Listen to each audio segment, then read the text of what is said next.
அடுத்து பாரு 17வது கேள்வி. சிற்பி பாலசுப்ரமணியம் தமிழ்துறை தலைவராக பணியாற்றிய பல்கலைக்கழகம் பாரதியார் பல்கலைக்கழகம். 18வது கேள்வி.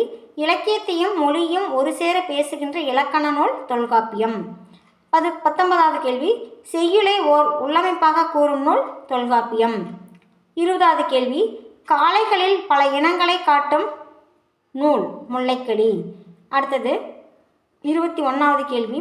பாடலின் தளத்தை பாத்தி கட்டி வரப்புயர்த்தும் பணியை செய்வது தொடரியல் வடிவம். 12வது கேள்வி. தமிழ் மொழியின் நடை அழகியல் நூலின் கட்டுரையின் ஆசிரியர் தீசு நடராசன். 23வது கேள்வி. டேஸ் இழுமெனும் மொழியால் விழுமியதி பயக்கும் வகையின் இலக்கியங்கள் படைக்கப்பட்டுள்ளன தமிழில். 24வது கேள்வி. மலரும் மனமும் போல கவிதையுடன் இரண்டர கலந்திருப்பது தமிழர்களின் அழகுணர்வு. அடுத்தது 25வது கேள்வி. அறியப்பட்ட வரலாற்று காலத்தின் தொடக்கமாக தோற்றம் தருவது சங்க இலக்கியம். அடுத்தது 26வது கேள்வி. அழகு என்பது டேஸ் செய்தி பேரண்டத்தின். 27வது கேள்வி. அழகியலை உருவாக்குவதற்கு தளம் அமைத்து தருவது தொல்காப்பியம். 28வது கேள்வி.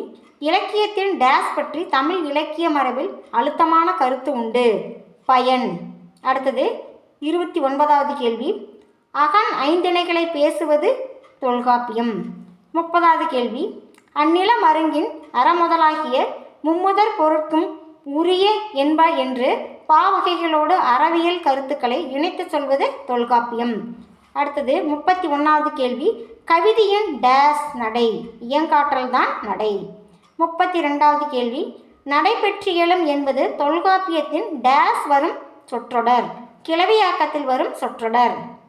33வது கேள்வி. கடந்தடு தானை மூவிரும் கூடி என்று தொடங்கும் பாடல் அடிகள் இடம்பெற்ற நூல் புறநானூறு. 34வது கேள்வி. புணரின் புணராது பொருளே பொருள்வையின் பிரியின் புணராது புணர்வே என்னும் அடிகள் இடம்பெற்றுள்ள நூல் நற்றிணை.